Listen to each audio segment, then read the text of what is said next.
You're watching special coverage on King 5 News. The time, 5 o'clock straight up. As we speak, a curfew is taking effect for the city of Seattle. You're looking at the reason why. What started as peaceful protests earlier today, starting at about noon, and a second rally at 3 p.m. have completely come unraveled. Rioters have taken over the shopping district in downtown Seattle. They've set fire to multiple police vehicles. They have broken into multiple businesses, including Nordstrom and Old Navy, and are starting to loot. The Eileen Fisher store at 525 Pine is now on fire. Our Michael Crow is on scene. Our Amy Marino is on scene. I'm Mark Wright, live in studio. As I've been watching outside the studio here in the Soto district, state patrol cars, WSDOT vehicles have been flying by because this city is about to go into lockdown. Let's go now live to Amy Marino, live near Westlake. Amy, give us the latest. Yeah, we are here near the Eileen Fisher. You can see it is full of smoke. You guys from those windows just a short time ago, and it's not clear if they just set it on fire or if they lit off fireworks inside.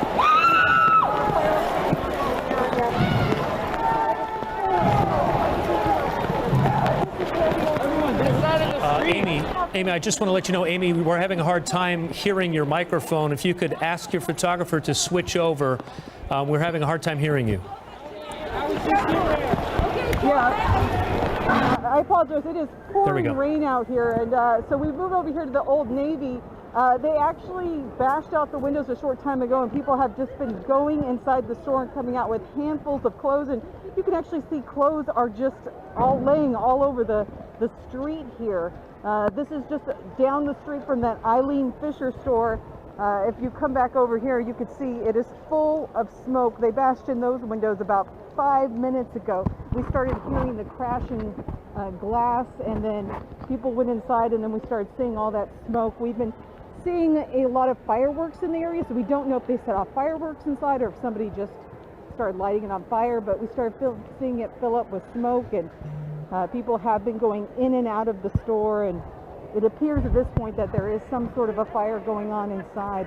A really volatile situation in this area. We're just across from the street from the Nordstrom, not too far from where the police car is, and sorry, just checking. Kind of a volatile scene out here.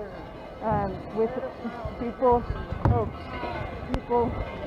Apologize. Somebody just knocking over one of the downtown planners out here. Just frustrated people out here with some of these clashes with police. And keep in mind, this is just a block down the road from where that peaceful protest was going on over at the Westlake Center. They had an event over at Westlake Park that started this afternoon. Oh, you might see some fireworks popping up here.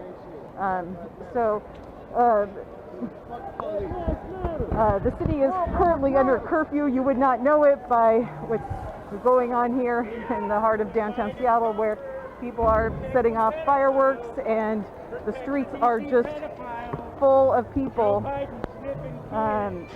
So right now it's just a very volatile situation. It appears people are moving around this area and just kind of doing, I guess, what they feel is necessary. Once again, there is an event that was started at 3 o'clock this afternoon over at Westlake, and that was going on simultaneously. We don't know if that's wrapped up or not, but that was a peaceful event. There was an earlier event outside police headquarters that was also peaceful, but this event obviously has taken a different turn. We're going to send it back to you in the studio, Mark. All right, Amy Marino, thank you. Be safe out there, Amy. Amy was reporting from Old Navy, where it is being looted as we speak, as is Nordstrom. If you are holding a cell phone, about a minute ago, you got this on your cell phone. This is a statewide emergency alert. The city of Seattle is asking all residents to immediately disperse from downtown. The city has imposed an immediate curfew of 5 p.m. That is from the Seattle Emergency Operations Center. So the fact that it's come from the Emergency Ops Center tells me that there are officials now gathered at the Emergency Ops Center, which is the brain center, the nerve center of emergency operations in the city of Seattle. And as you can see, this situation in Seattle has become downright dangerous.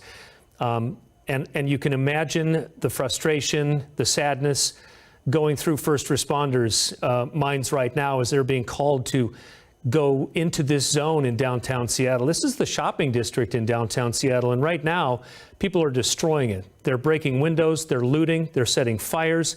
The Eileen Fisher store, there was a fire burning we saw just a few minutes ago. So this has turned from what was supposed to be a protest over the death of George Floyd to an all-out destruction of part of downtown Seattle. We saw at least 4 or 5 Seattle police cruisers set on fire, completely gutted by flames. And right now, the city is trying to clear this mess. The fact that these people are on the streets right now at 5:05, they're breaking the law right now. So that's the reason that the mayor imposed that curfew of 5 p.m. Up until this point, 5 p.m., police were not arresting people who weren't doing violence or causing property damage. As of this point, Seattle police can arrest anyone on the streets. But as you can see, this is clearly an issue of resources. It will be such a challenge to see what Seattle police can do to disperse this crowd. So many more protesters than police officers. As I've been just looking outside, we have a street side studio here just across from the baseball park here in Soto. I've been seeing a lot of state patrol units. I've been seeing several WashDOT units. The city clearly is trying to set up barricades and create a structure by which this city can be evacuated, because as of 6 minutes ago, Seattle is under a curfew. So here's a breakdown of what that means. The mayor declared the curfew effective at 5 p.m. It will last until 5 a.m. tomorrow morning. The mayor's asking anyone to refrain from traveling through Seattle. We should mention southbound lanes of Interstate 5 have been blocked for some time because of protesters on the interstate, so you don't want to come down here anyway. The mayor says the curfew is intended to prevent violence. There has been violence already. Some members of the Seattle Police Department and protesters have been injured by fireworks. The mayor is about to hold a press conference at 6 p.m. tonight. So that's just less than 50 minutes from now. We will hear from Seattle Mayor Jenny Durkan. But you're looking at the aftermath. There's the Old Navy store. Look at that. Merchandise strewn out by looters all over the sidewalk in the Seattle rain. You know, it's one thing to protest the death of an innocent black man in Minnesota. It's quite another thing to just literally destroy your city, to break windows, to loot, to set fires, to attack first responders. That's an entirely different matter.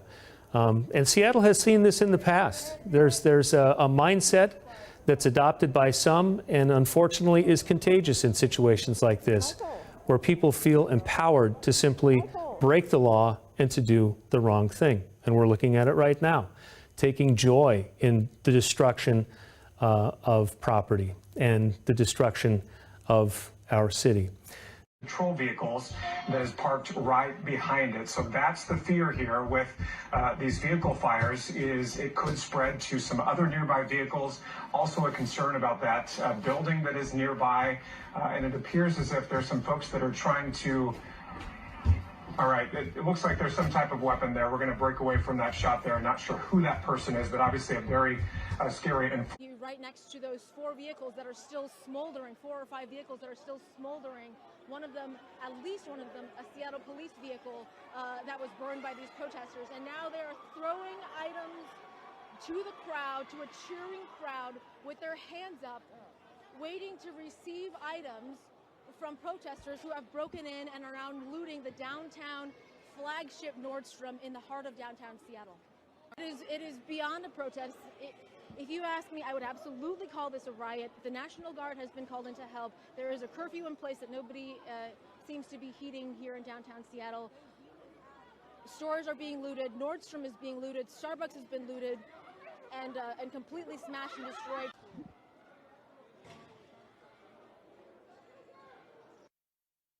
They were able to, in the last couple of minutes, smash through the entrance of the Starbucks here, and now they are trying to block our cameras here.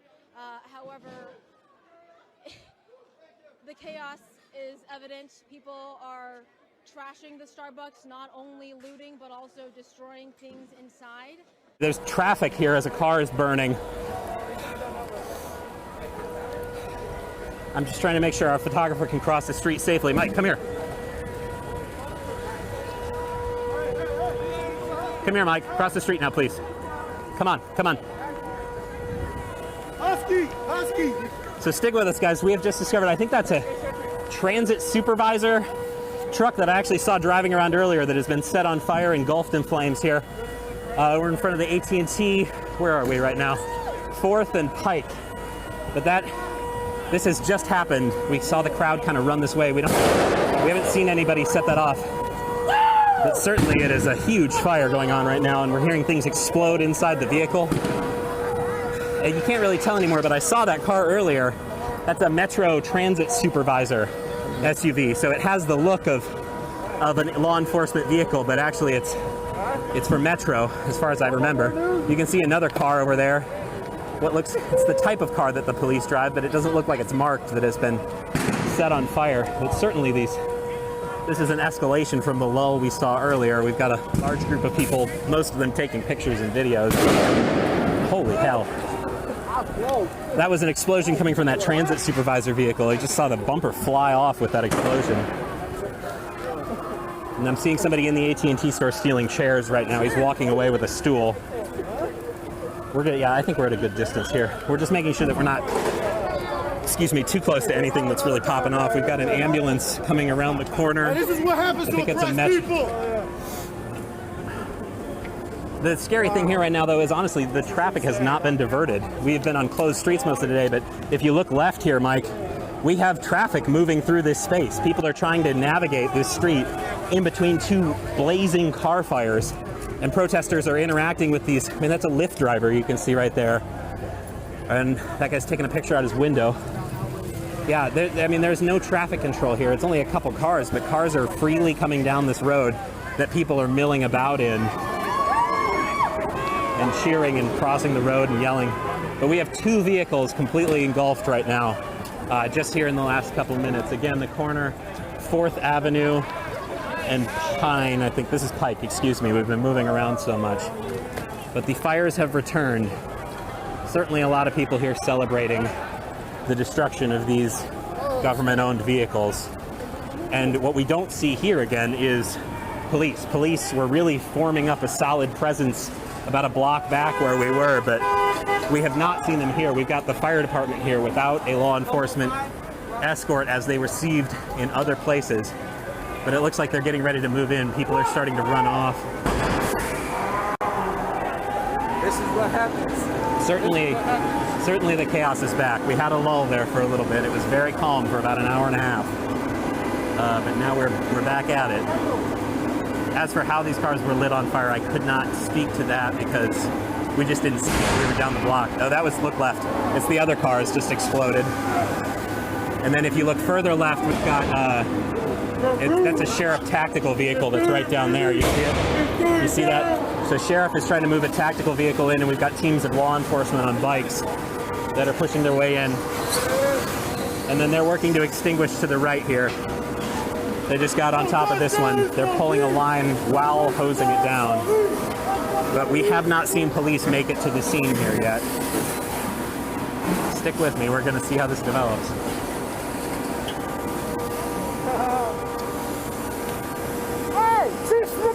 I am just struck too by the number of people that are here to kind of take pictures and selfies and smiling selfies with burning vehicles. It is surreal. People often come to observe crime scenes, but I've never seen anything like this. And this is going to be a big push, I would imagine, from police. That's an SPD bike squad, 2 tactical vehicles behind them. I would expect them to, they're going to be forming a line to keep people back from the fire now.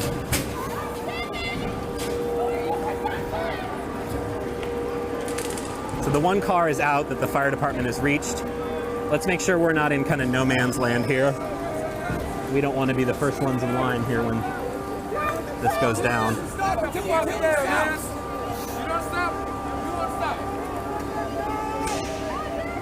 So, Michael, let me ask you, it's hard to tell, Michael, where police are and where protesters are with the number of people simply ignoring the curfew at this point. How big is the scope of this problem right now? Is it can you tell from where you are? Yeah, I mean, it has certainly gotten more centralized than it was. Go, excuse me. Hold on, keep going, move. We're getting thrown flashbangs right where we're standing there, so we're moving off. There is a no man's land right here. You can see police are pushing them back that way. I mean, that's where the protesters are, and they're gonna get pushed. You see this guy with the rifle moving in to fire more. Watch this guy. I think those are bullets. Oh, we're right in the gas here. We're moving, but I'll keep talking to you. So we saw that guy firing non-lethal rounds, kind of chasing folks off. This guy's pushing us back. There's a line of police herding us down. I'm with you. I'm watching your back. Just keep walking. Lots of tear gas. We gotta go. Yes, sir. We're moving. So we have turned, because we are fully, oh God, it's miserable. We're fully in the cloud of gas right now. Hits the back of your throat. Watch this pull, Perry. That was a very strong push that we saw there, more than we've seen most of today. People are throwing stuff back at the cops, but there's completely a cloud that we're in. Stick with us, just give me a second here, it's miserable. They pushed people entirely back from the intersection where those 2 cars were burning. A lot of gas. I saw non-lethal, what looked like it, kind of, what looks like a rifle, but you can tell he was firing to kind of hit them, chase them off. We're gonna keep going. Our photographer is coughing and my face is burning. More explosions from up there. I mean, look at that surreal image though, the public market sign surrounded by smoke and gas and this tactical presence in downtown Seattle. Honestly, it's unreal. There's another firecracker. So to your original question, it appears to be, excuse me, hold on. We gotta keep moving, this gas is drifting with us. All right, I'm gonna jump in here. King 5's Michael Crow on Pike Street as you're looking toward the water at the iconic Pike Place Market sign.